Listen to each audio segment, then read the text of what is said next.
इंसान तन्हाई का शिकार इसलिए भी है कि उसे सब समझाने वाले मिलते हैं, समझने वाला कोई नहीं मिलता। जहां हम मोहब्बतें लुटाते हैं, वहां हम रद्दी ही समझे जाते हैं।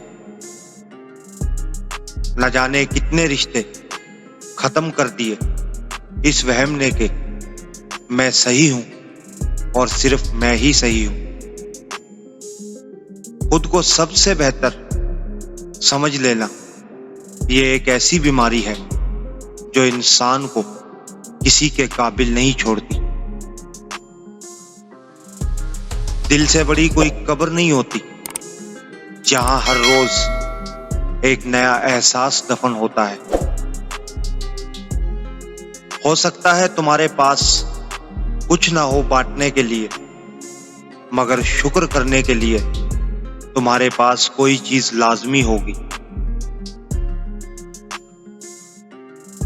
औरत को घर मिलता तो नसीब से है, लेकिन बसता इसकी जबान से है। आजमाइशें कितनी ही तवील क्यों ना हो, सब्र के सिले हमेशा खूबसूरत होते हैं। हम इतने कम ज़र्फ नहीं कि वफादार होने का ऐलान करते फिरें। हमें यकीन है जो हमें खोएगा वो हम जैसा ढूंढता फिरेगा।